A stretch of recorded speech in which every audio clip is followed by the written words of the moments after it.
This is the day the Lord has made. Let us rejoice and be glad in it. It's a great day to be able to wake up and be able to walk in God's Word. Once again, a day to glorify Him, and a day that we get to learn a little bit of history and a little bit of character from King David. We're in Psalm chapter 131, and in Psalm chapter 131 we get to see why David was maybe a man after God's own heart, while he was a man of integrity, while he was a man of honor, in the way of being able to see that it wasn't the ways of man that he was searching to please or seeking to please. We get to see that he was solely after God's provision in his life and how he would be walking with him day after day.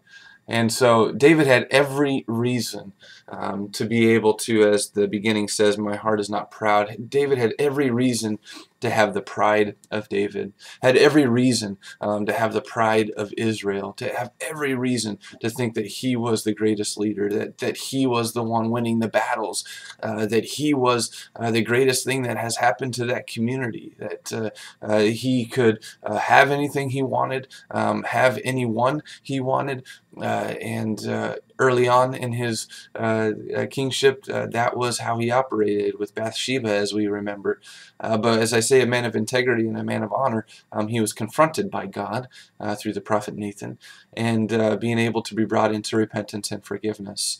And in that instance, he got to see that he needed to confess, that he needed to be humbled, and that was going to be the greatest leadership that he could bring to the people.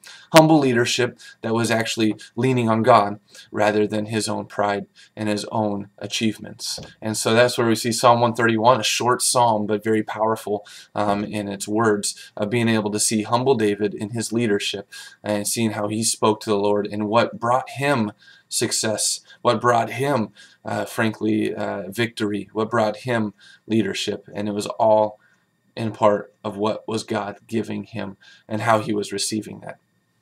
Beautiful words here, Psalm 131. Let's read together. My heart is not proud, O Lord, my eyes are not haughty. I do not concern myself with great matters or things too wonderful for me. And as we kind of unpack that a little bit, he doesn't have pride in the things that he sees, or he doesn't even invest himself in things too wonderful for him. He's going to leave those as godlike. He's not going to try to be godlike. He's going to be more of the godlike understanding, that he's going to have wisdom into knowing what he can handle and what doesn't need to be handled, and trust God that God will handle it. And how that teaches us in life on the things that we should we be a part of them, or should we not be a part of them? Should we have leadership in them, or is God going to handle that? And we can trust Him and pray to Him and be silent with Him to hear His voice in that way. So I do not concern myself with great matters or things too wonderful for me, because they are of yours, God.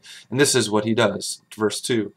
But I have stilled and quieted my soul, like a weaned child with its mother, like a weaned child is my soul within me. O Israel, put your hope in the Lord, both now and forever. And that's what David did. He put his hope in the Lord, and he did that through the silent times of being able to be weaned by God, and being able to say that he was cared for, walking beside a nurturing, nourishment, encouraging Lord that said to him, I got you. I will handle these matters. You don't need to handle these matters. They're too big for you anyways.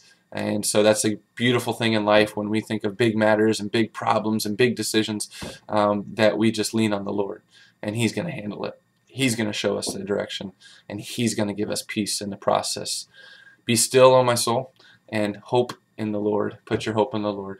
What a beautiful way to walk in our days, to hope in the Lord and to be able to hear His voice into what He would have us do this day. And I hope you have a blessed day hearing from the Lord and taking the opportunity to work in His kingdom, which is far greater than just one individual, but far greater to be able to communicate the gospel in what we say and what we do. Have a blessed day doing that.